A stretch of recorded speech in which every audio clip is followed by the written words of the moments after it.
Hello students, संभव digital app में आप सभी का हार्दिक स्वागत है। आज जो बेसिकली हम टॉपिक पढ़ने वाले हैं वो हम पढ़ने वाले हैं एनालिटिक फंक्शन। ठीक है।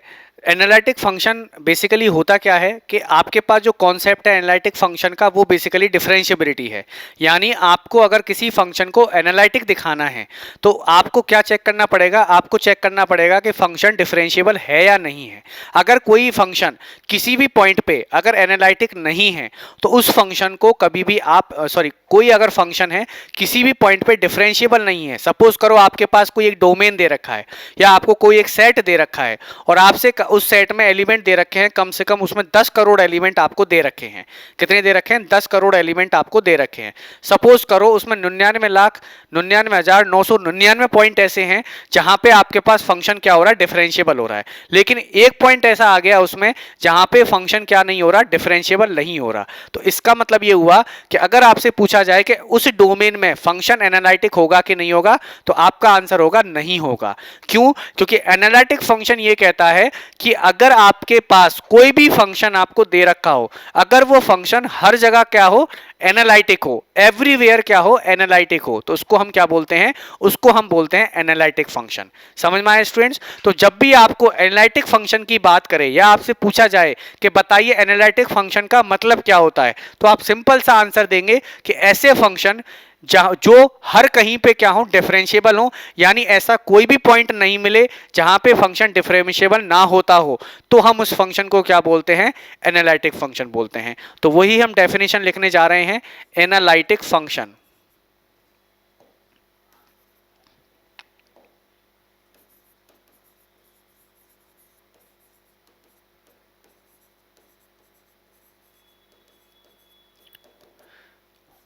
एनालिटिक फंक्शन, तो डेफिनेशन क्या है? If a function f z be a complex valued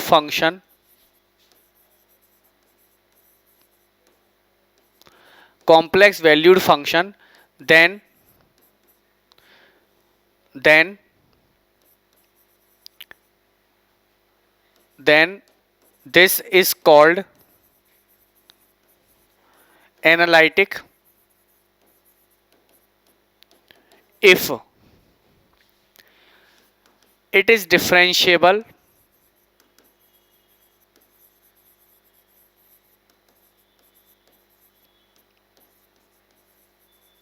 everywhere in capital D, यानी डोमेन में। जिस डोमेन में आपको फंक्शन डिफाइन कर रखा है, अगर उस डोमेन के सारे पॉइंट के लिए फंक्शन क्या हो जाए, आपका डिफरेंशिएबल हो जाए, तो उस फंक्शन को हम क्या बोलते हैं? एनालिटिक फंक्शन बोलते हैं। ठीक है स्टूडेंट्स, यानी ऐसे फंक्शन जो हर कहीं पे क्या हो, एनालिटिक हो, उस फंक्शन को हम क्या बोलते हैं? ऐसे फंक्शन जो हर कहीं पे क्या हो, आपके पास डिफरेंशिएबल हो, ऐसे फंक्शन को हम क्या बोलते हैं? एनालिटिक फंक्शन बोलते हैं। ठीक है स्टूडेंट्स, ये होता है एनालिटिक फंक्शन। जैसे अगर एग्जाम्पल की बात करें तो देखो, f z equal to z square, ये फंक्शन ऐसे कोई भी पॉइंट नहीं है जहां पे इस फंक्शन को दिक्कत होती हो या इंफिनिटी पे जा रहा हो, तो ये एग्जांपल हो जाएगा, हर कहीं पे डिफरेंशिएबल है। F z equal to e की पावर जेड, हर कहीं पे डिफरेंशिएबल है क्योंकि एक्सपोनेंशियल फंक्शन है। F z equal to sine z, जितने भी ट्रिग्नोमेट्रिक फंक्शन है। F z equal to z nought plus f z equal to a nought plus a one z plus a two z square plus dot dot dot plus a n z की power n. ये polynomial है, ये भी हर कहीं पे क्या है? Differentiable है। तो ये चारों एग्जाम्पल किसके हैं? ये चारों एग्जाम्पल हैं आपके एनालिटिक फंक्शन के। तो समझ में आया स्टूडेंट्स? एनालिटिक फंक्शन का मतलब ये होता है कि ऐसे फंक्शन जो हर कहीं पे क्या हो, डिफरेंशिएबल हो। यानी कोई भी ऐसा पॉइंट नहीं मिलना चाहिए जहां पे वो फंक्शन डिफरेंशिएबिलिटी ना दिखाता हो। यानी ऐसा कोई भी पॉइंट नहीं मिलना चाहिए जहां पे फंक्शन ये कहता हो कि मैं डिफरेंशिएबल नहीं होऊंगा। अगर ऐसा कोई भी पॉइंट नहीं मिल रहा तो हम कह देंगे कि वो फंक्शन हमेशा क्या होगा? एनालिटिक फंक्शन होगा। ठीक है, चलिए, ये तो बात होती है डेफिनेशन की। अब बात आती है हमारे पास क्वेश्चंस की। यानी अगर आपको कोई क्वेश्चन दे दिया जाए, आपको कोई फंक्शन दे दिया जाए और आपसे पूछा जाए कि बताइए ये फंक्शन एनालिटिक होगा कि नहीं होगा, अब उसको करने के हमारे पास कुछ तरीके होते हैं।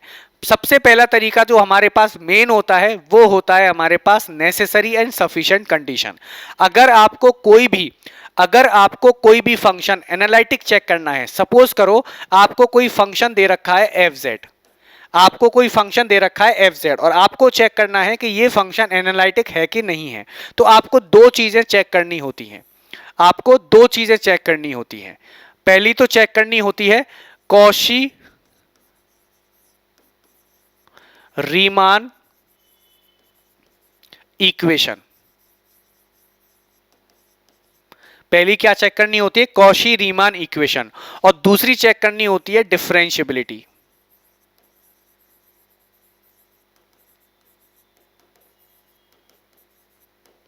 दूसरी क्या करनी होती है? डिफरेंशिएबिलिटी। कॉशी रीमान इक्वेशन क्या होती है वो भी हम बताएंगे और डिफरेंशिएबिलिटी कैसे चेक करते हैं वो भी हम बताएंगे। ठीक है, तो आपको ये याद रखना है कि जब भी आपको किसी फंक्शन को एनालिटिक चेक करना हो, तो आपको दो चीजें चेक करनी है। पहली तो करनी है कॉशी रीमान इक्वेशन और दूसरी करनी है डिफरेंशिएबिलिटी। अब सबसे पहले बात आती है, इसको बोलते हैं हम नेसेसरी कंडीशन। इसको बोलते हैं नेसेसरी कंडीशन। इसको क्या बोलते हैं? Necessary condition. और इसको हम बोलते हैं सफिशिएंट कंडीशन।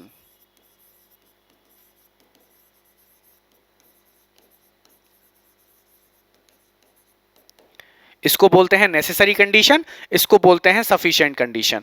यानी नेसेसरी और सफिशिएंट कंडीशन का मतलब ये होता है कि अगर आपको कोई भी फंक्शन दिया जाए और आपसे पूछा जाए कि बताइए ये एनालिटिक होगा कि नहीं होगा, तो सबसे पहले आपको ये कंडीशन चेक करनी होती है। सबसे पहले आपको ये कंडीशन चेक करनी होती है। अगर ये कंडीशन फेल हो जाती है तो हम कहेंगे कि ये फंक्शन कभी भी एनालिटिक नहीं हो सकता। लेकिन अगर ये कंडीशन में पास हो जाते हो, यानी अगर ये कंडीशन सेटिस्फाई हो जाती है, तब आप किस पे आते हो? सफिशिएंट कंडीशन पे। यानी आपको फिर क्या चेक करना होता है? डिफरेंशिएबिलिटी चेक करनी होती है। एक चीज हमेशा याद रखने का स्टूडेंट्स, यहां पे बहुत स्टूडेंट गलती करते हैं। जब पेपर में क्वेश्चन आता है और उनसे पूछा जाता है कि prove that this function is analytic, या क्वेश्चन इस तरीके से पूछा जाता है check whether the function is analytic और नॉट, यानी उनसे क्वेश्चन पूछा जाता है कि बताइए यह फंक्शन एनालिटिक होगा कि नहीं होगा, तो स्टूडेंट क्या करते हैं? सिर्फ ये कंडीशन सेटिस्फाई करवा के आ जाते हैं। यानी वो ये दिखा देते हैं कि जो फंक्शन हमें दे रखा है वो इस इक्वेशन को सेटिस्फाई कर रहा है, तो वो कह देते हैं इस इक्वेशन को सेटिस्फाई करवाने के बाद कि यह फंक्शन एनालिटिक होगा। इस कंडीशन को सेटिस्फाई करते ही नहीं है, तो उनका क्वेश्चन गलत हो जाता है। जब भी आपको एनालिटिसिटी की बात हो, जब भी आपको पूछा जाए कि एनालिटिक फंक्शन आपको चेक करना है, तो आपको दोनों कंडीशन चेक करवानी होती हैं। अगर ये कंडीशन फेल हो जाती है तब तो कोई बात ही नहीं है, तब तो आप आगे जाओगे नहीं, यही कह दोगे कि ये कंडीशन फेल हो गई तो इसलिए एनालिटिक सेट नहीं होगा, यानी एनालिटिक नहीं होगा। लेकिन अगर ये कंडीशन पास हो गई, यानी इस कंडीशन को संतुष्ट कर दिया, सेटिस्फाई कर दिया फंक्शन ने, फिर आप दूसरी कंडीशन पे जाओगे, डिफरेंशिएबिलिटी पे। बिना दोनों को चेक किए आप नहीं कह सकते कि फंक्शन एनालिटिक होगा कि नहीं होगा।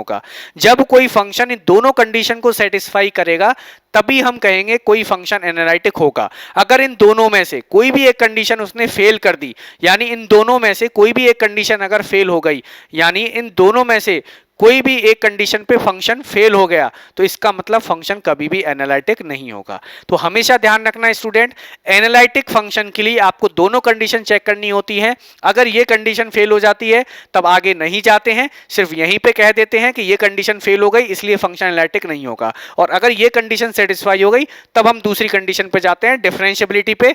अगर ये फेल नहीं होती है या ये चेक करने के बाद अगर डिफरेंशिएबिलिटी भी हो जाती है तो हम कहेंगे फंक्शन एनालिटिक होगा। कई बार एग्जांपल ऐसे आते हैं जहां पे ये इक्वेशन तो सेटिस्फाई हो जाती है पर ये आपके पास कंडीशन सेटिस्फाई नहीं होती, तब भी हम कहेंगे फंक्शन एनालिटिक नहीं होगा। एनालिटिक के लिए ये भी होना जरूरी है और ये भी होना जरूरी है, बस ये चीज ध्यान रखिएगा। तो सबसे पहले हम पढ़ेंगे नेसेसरी कंडीशन के बारे में। तो ये अपने आप में एक थ्योरम है, बहुत ही इंपॉर्टेंट क्वेश्चन है, काफी बार क्वेश्चन पूछा जाता है, इसका प्रूफ भी पूछा जाता है। और कई बार आप लास्ट ईयर के क्वेश्चन उठा के देखोगे आपकी यूनिवर्सिटीज के, तो वहां पे कई बार इस क्वेश्चन को पूछा गया। बहुत ही इंपॉर्टेंट क्वेश्चन है क्योंकि सीआर इक्वेशन यानी कॉशी रीमान इक्वेशन मैथमेटिशियन के नाम पे है, तो आपको पता है नाम की इक्वेशंस या नाम की थ्योरम तो वैसे ही इंपॉर्टेंट होती है। तो सबसे पहले हम पढ़ेंगे the necessary condition, the necessary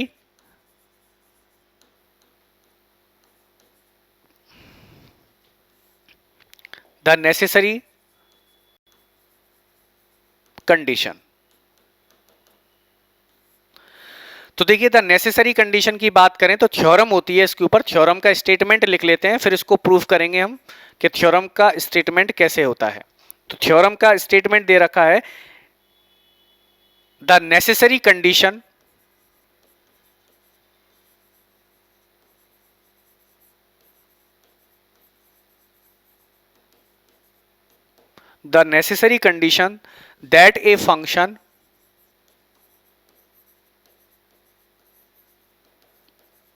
that a function fz equal to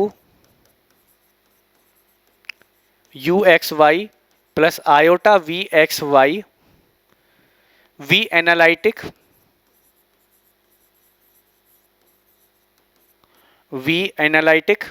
in a domain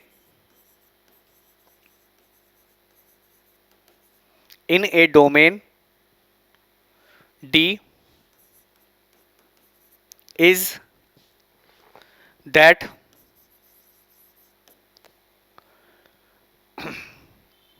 U and B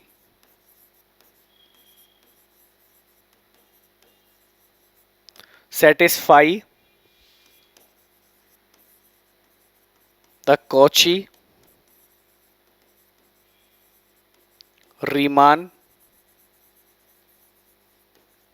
equation. और कॉची-रीमान इक्वेशन होती है del u upon del x equal to del v upon del y and del u upon del x, sorry del u upon del y equal to minus del v upon del x. ये condition को याद रखिएगा, ये होती है हमारे पास Cauchy Riemann condition या कॉची रीमान इक्वेशन। इसको शॉर्ट में बोलते हैं सी आर इक्वेशन। इसको शॉर्ट में क्या बोलते हैं? C R equation.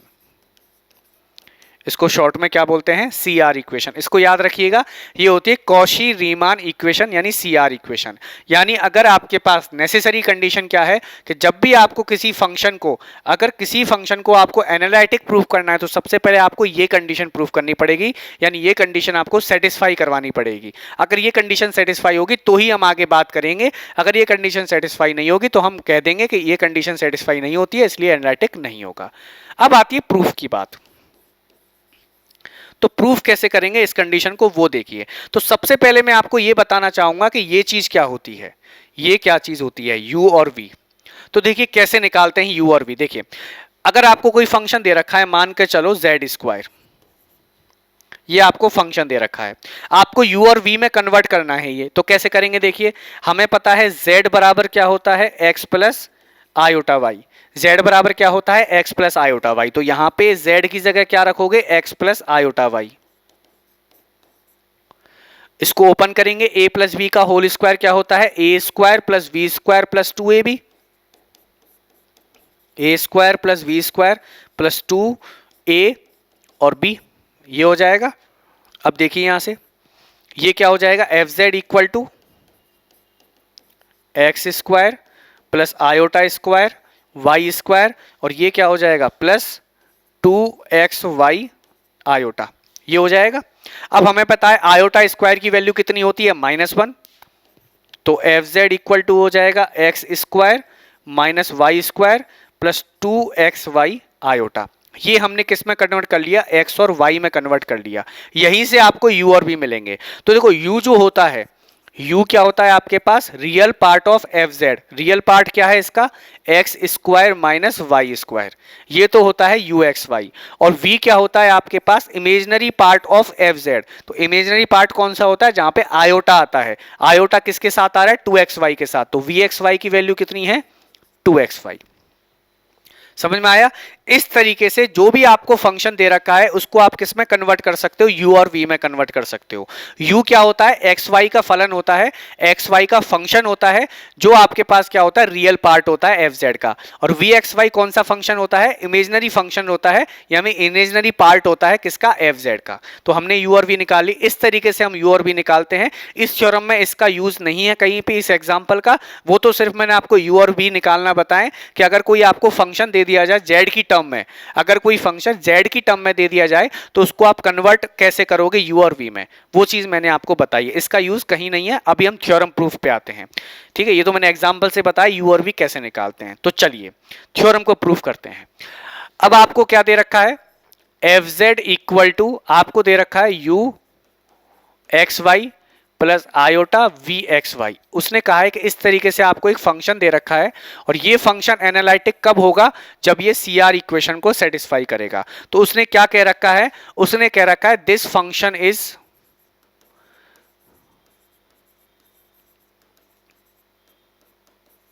एनालिटिक। उसने कहा है कि ये फंक्शन एनालिटिक है और हमें पता है कि अगर कोई फंक्शन एनालिटिक होता है तो हर कहीं क्या होगा, डिफरेंशिएबल होगा। तो यहां से लिख देंगे hence f z is differentiable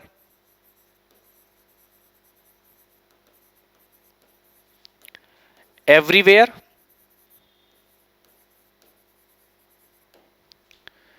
proof क्या करना है हमें, be prove that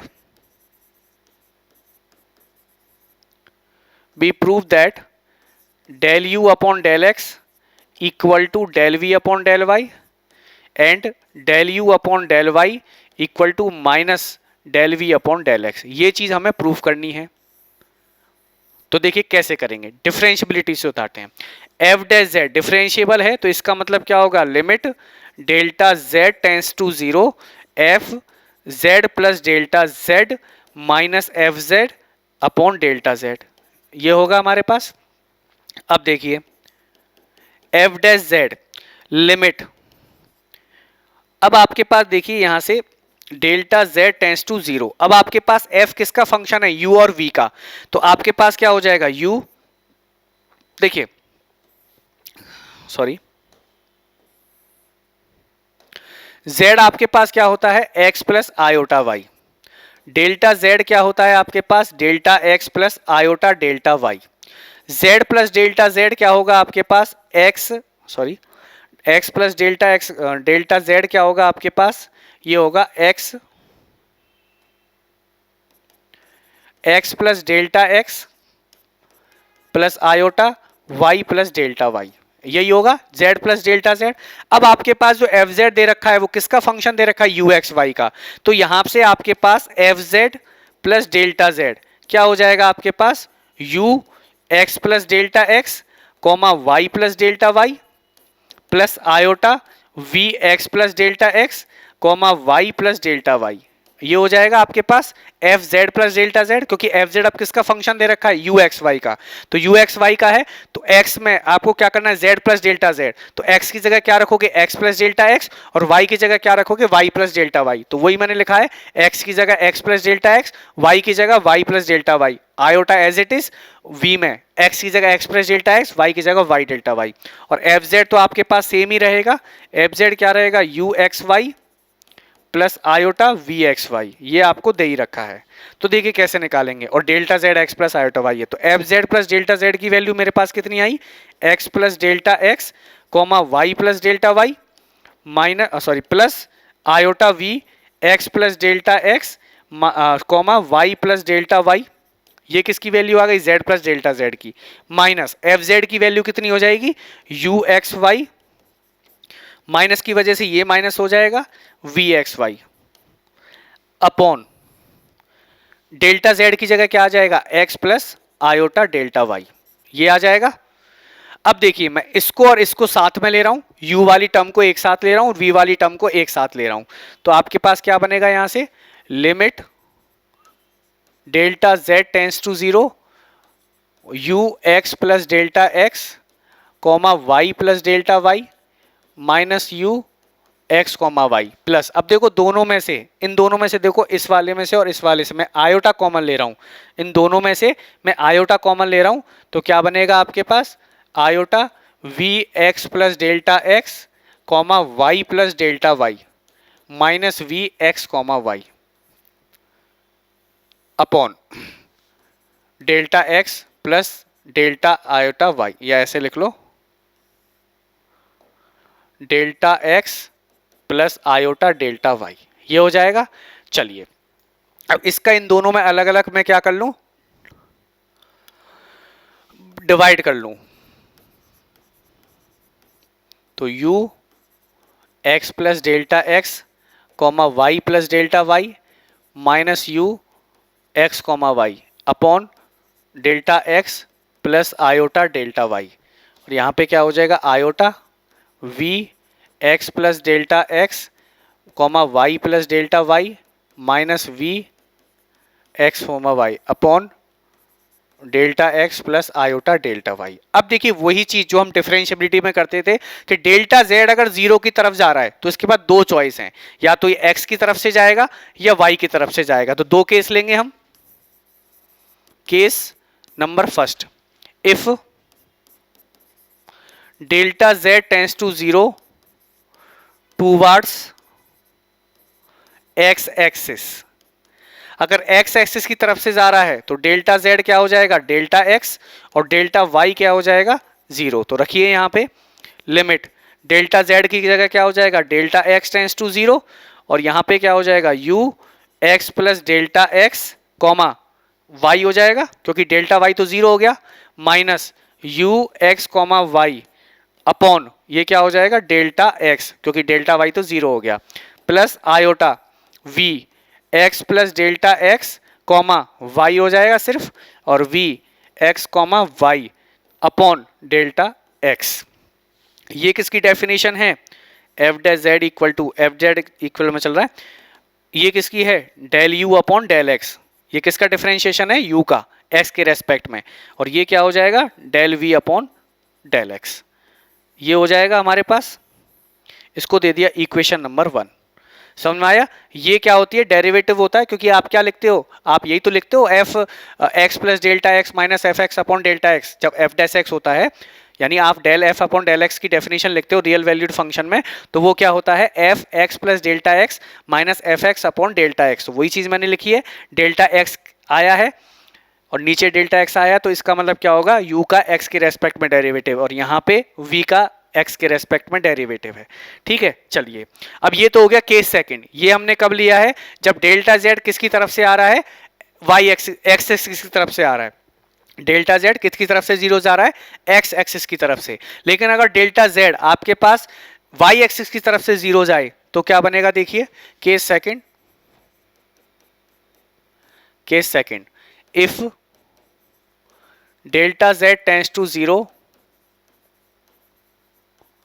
two bars y axis, तो यहां पे डेल्टा z क्या हो जाएगा आयोटा डेल्टा y और डेल्टा x क्या हो जाएगा जीरो, क्योंकि डेल्टा z हमारे पास क्या होता है delta x plus iota delta y, तो डेल्टा x जीरो हो गया तो डेल्टा z ये हो गया। रखो इसमें limit i delta y tends to zero u x comma y plus delta Y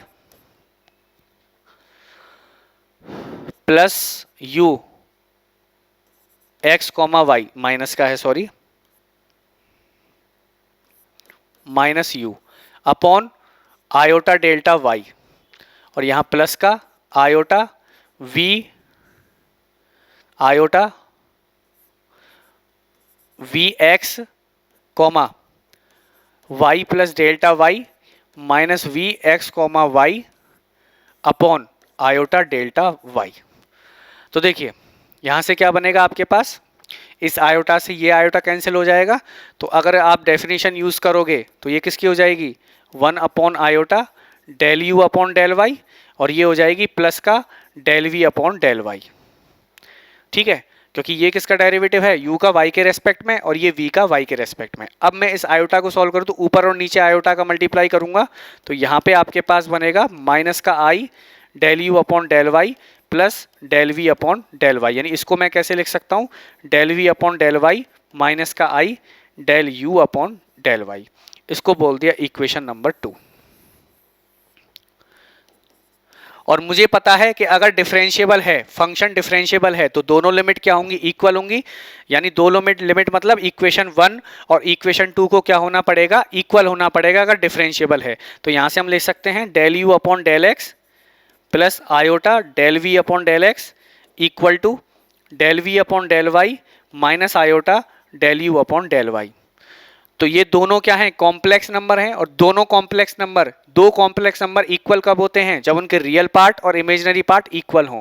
दो कॉम्प्लेक्स नंबर इक्वल तब होते हैं जब उनके रियल पार्ट और इमेजिनरी पार्ट इक्वल हो। तो इसका रियल पार्ट कौन सा है, del u upon del x, इसका रियल पार्ट कौन सा है, del v upon del y. तो यानी यहां से दोनों को क्या होना पड़ेगा, इक्वल होना पड़ेगा। और इसी तरह इसका इमेजिनरी पार्ट क्या है, del v upon del x, और इसका इमेजिनरी पार्ट क्या है, minus del v upon del y. तो यहां से क्या हो जाएगा, del v upon del x equal to minus del u upon del y. तो इसको कैसे लिख सकता हूं मैं, del v upon del x equal to del u upon del x upon del v upon del y equal to del u upon equal नहीं comma del u upon del y equal to minus del v upon del x. यही proof करना था, यही proof करना था, वही हमने proof कर दिया। सीआर इक्वेशन ये होती है, सीआर इक्वेशन कई बार एग्जाम में पूछी जाती है, बहुत इंपॉर्टेंट है एग्जाम पॉइंट ऑफ व्यू से। तो इसको एक बार आप सॉल्व कीजिएगा, बहुत इजी है। बस डिफरेंशिएबिलिटी की इसने क्या किया है, यूज करिए डेफिनेशन, और वहां से इसने क्या किया है, सीआर इक्वेशन को सेटिस्फाई करना है। कई बार एक नंबर में भी क्वेश्चन पूछ लिया जाता है कि राइट द सीआर इक्वेशन। तो सीआर इक्वेशन क्या होती है, if a function f z equal to u x y plus iota v x y then del u upon del x equal to del v upon del y comma del u upon del y equal to minus del v upon del x. ये होती है CR equation. तो इस तरीके से हमने इसका proof समझा। ये नेसेसरी कंडीशन थी जिसका हमने प्रूफ किया, यानी सीआर इक्वेशन को हमने प्रूफ किया कि सीआर इक्वेशन ये होती है। चलिए अब आती है हमारे पास क्वेश्चन की बात। इसके ऊपर अगर क्वेश्चन की बात करें तो देखिए, जैसे क्वेश्चन दे रखा है, एक क्वेश्चन है आपके पास f z equal to mod z 4। क्या दे रखा है, मॉड जेड 4, और आपसे पूछा है कि बताइए ये सीआर इक्वेशन को सेटिस्फाई करेगा कि नहीं करेगा। आपसे पूछा है कि बताइए ये सीआर इक्वेशन को सेटिस्फाई करेगा कि नहीं करेगा। तो देखिए कैसे करेंगे। इसको मैं क्या लिख सकता हूं, इसको मैं ऐसे लिख सकता हूं, क्योंकि हमें पता है मॉड जेड क्या होता है हमारे पास, root x square plus y square. तो यहां से मॉड जेड का स्क्वायर कितना निकल आएगा, x square plus y square. इसको यहां पे पुट कर दें तो मॉड एफ जेड क्या हो जाएगा, x square plus y square का होल स्क्वायर। इसको यू और वी में कन्वर्ट करना है, तो इसको ओपन कर लो पूरे को। तो ये हो जाएगा a square plus we square plus 2ab। ये हो गया। अब देखिए यहां पे u क्या है, u होता है रियल पार्ट। तो रियल पार्ट पूरा की पूरा यही है, x4 plus y4 plus 2x square y square. V x y imaginary part क्या है, इसमें जीरो है, क्योंकि आयोटा वाली टर्म तो आई ही नहीं है। इसको हमने कन्वर्ट किया जब x और y में, तो आयोटा वाली टर्म आई ही नहीं है। तो यहाँ पे वी एक्स वाई कितना है, जीरो है। अब मुझे क्या निकालना है, del u upon del x निकालना है। Del u upon del x क्या हो जाएगा, 4x cube plus 4x y square. Del u upon del y कितना हो जाएगा हमारे पास, 4y cube plus 4x square y. Del v upon del x कितना होगा, del v upon del x हो जाएगा 0 और del v upon del y हो जाएगा 0। तो हम यहां से देख पा रहे हैं सीआर इक्वेशन, सीआर इक्वेशन क्या होती है हमारे पास, अभी हमने प्रूफ किया था। सीआर इक्वेशन होती है del u upon del x equal to del v upon del y, del u upon del y equal to minus del v upon del x. ये होती है हमारे पास। अब देखिए del u upon del x क्या है हमारे पास, 4x cube plus 4x y square, और del v upon del y क्या है, 0 है। दोनों बराबर नहीं है, तो इसका मतलब del u upon del x not equal to del v upon del y. इसी तरह del u upon del y क्या है मेरे पास, 4y cube plus 4x square, और del v upon del x क्या है, 0। तो इसका मतलब ये भी हो गया कि del u upon del y not equal to minus del v upon del x. तो यहां से हम कह सकते हैं कि this function is not satisfy, this function is not satisfy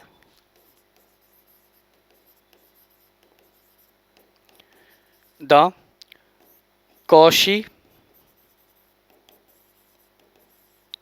Riemann equation.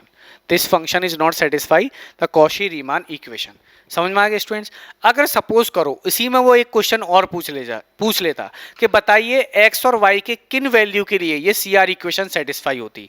अगर आपसे ये पूछ ले कि बताइए एक्स और वाई की जगह में ऐसा क्या रखूं, यानी अगर आपसे पूछ ले कि बताइए जेड की ऐसी कौन सी वैल्यू रखूं जिससे आपके पास ये फंक्शन जो है सी आर इक्वेशन को सेटिस्फाई कर जाए, तो आप देखिए del u upon del x equal to क्या होना चाहिए, del v upon del y. Del v upon del y कितना है, जीरो है। तो इसका मतलब अगर ये जीरो है तो del u upon del x को भी जीरो होना पड़ेगा।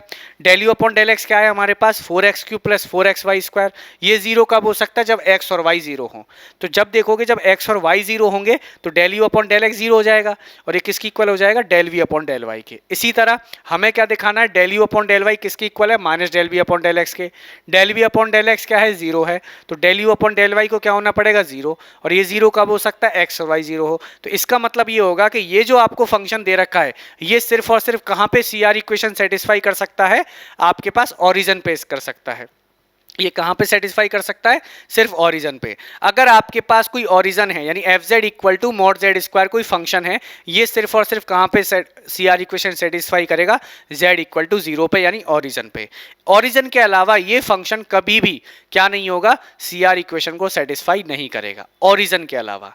ठीक है, चलिए एक क्वेश्चन और आता है। ये तो होता है तरीका आपके पास जब z की फॉर्म में आपको फंक्शन दे रखा हो, यानी आपको z की फॉर्म में फंक्शन दे रखा है और आपने u और v में निकाल के सी आर इक्वेशन सेटिस्फाई कर ली। लेकिन सपोज करो आपको फंक्शन क्या दे दिया, x और y की टर्म में दे दिया जाए, तब आप कैसे चेक करोगे कि सी आर इक्वेशन सेटिस्फाई होगी कि नहीं होगी। तो वो देखिए एक question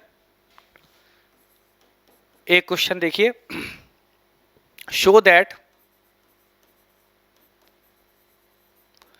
that the function fz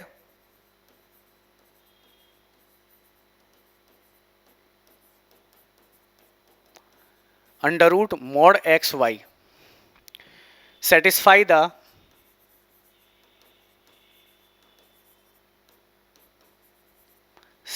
the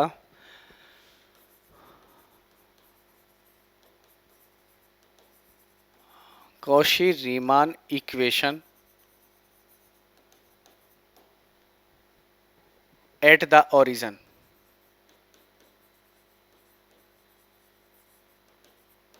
at the origin यानी उसने क्वेश्चन पूछा है कि आपको एफ जेड क्या दे रखा है, एफ जेड आपको दे रखा है उसने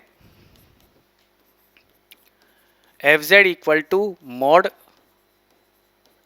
x comma y, x y, x into y, ये एफ जेड दे रखा है।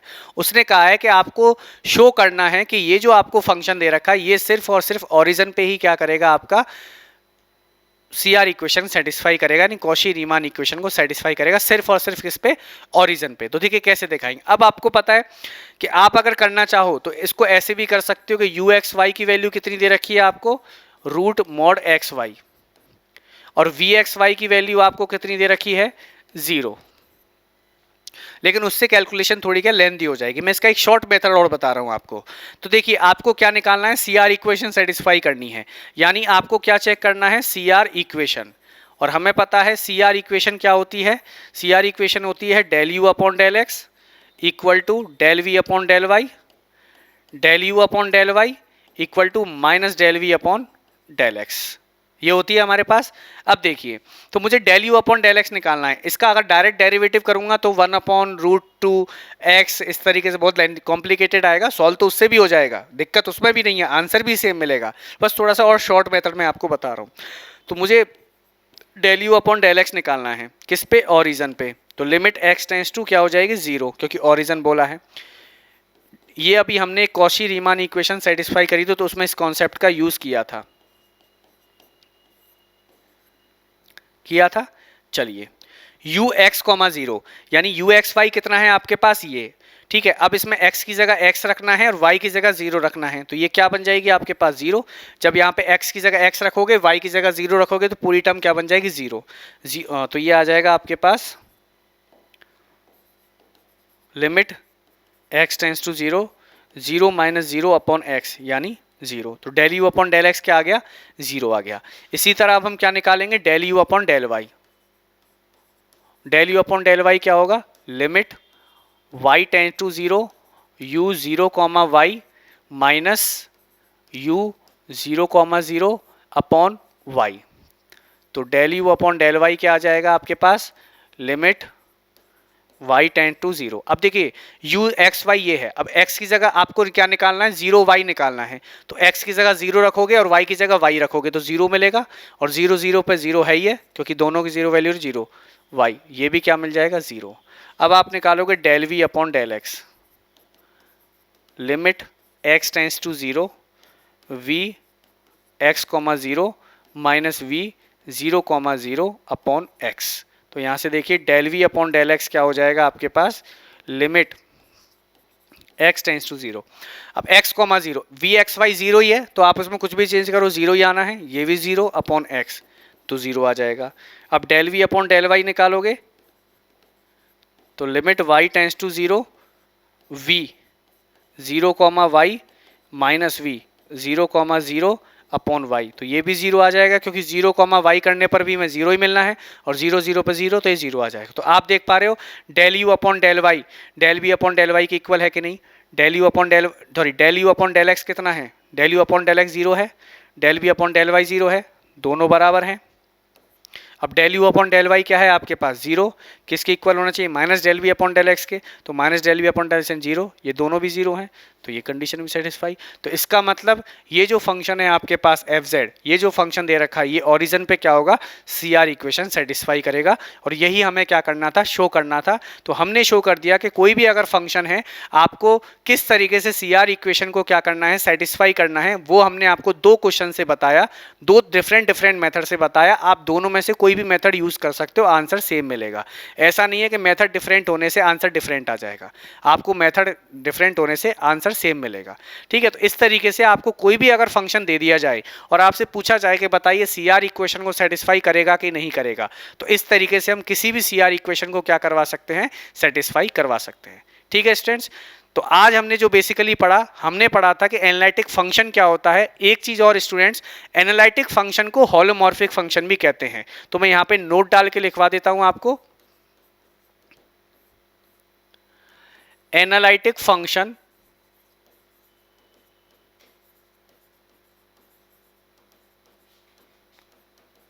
is also called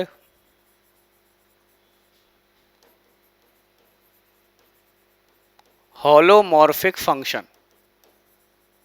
अगर कई बार पेपर में एनालिटिक की जगह होलोमॉर्फिक लिखा आ जाए तो आपको घबराना नहीं है, होलोमॉर्फिक एनालिटिक को ही बोलते हैं, ठीक है। जैसे आपको घर पे कुछ और नाम से बुलाते हैं, बाहर कुछ और नाम से बुलाते हैं, उसी तरह एनालिटिक को घर में कुछ और नाम से बुलाते हैं और बाहर इसको क्या बुलाते हैं, होलोमॉर्फिक के नाम से। तो बात एक ही है, इंसान एक ही है, बस नाम अलग अलग है, बुलाने का तरीका है। तो कई बार पेपर में देखा गया है कि एनालिटिक ना देके वो होलोमॉर्फिक नाम दे देता है, तो बच्चे कंफ्यूज हो जाते हैं। आपको कंफ्यूज नहीं होना है, होलोमॉर्फिक पूछे या एनालिटिक पूछे, बात एक ही है, ठीक है स्टूडेंट्स। तो आज हमने बेसिकली आपको देखा कि एनालिटिक फंक्शन आपको किस तरीके से चेक करना होता है। सबसे पहले आपको सीआर इक्वेशन सेटिस्फाई करनी होती है, अगर वो सेटिस्फाई होती है तब हमको क्या करना होता है, डिफरेंशिएबिलिटी चेक करनी होती है।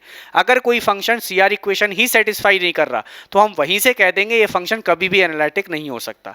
लेकिन अगर कोई फंक्शन सीआर इक्वेशन सेटिस्फाई कर रहा है तब भी हम नहीं कह सकते कि फंक्शन एनालिटिक होगा, उसके लिए पहले हमें दूसरी कंडीशन सेटिस्फाई करनी पड़ेगी। अगर कोई कॉम्प्लेक्स वैल्यूड फंक्शन दोनों कंडीशन सेटिस्फाई करेगा तब हम कहेंगे ये फंक्शन क्या होगा, हमारे पास एनालिटिक फंक्शन होगा। अगर दोनों में से कोई एक भी कंडीशन फेल हो जाती है तो हम कहेंगे फंक्शन एनालिटिक नहीं होगा।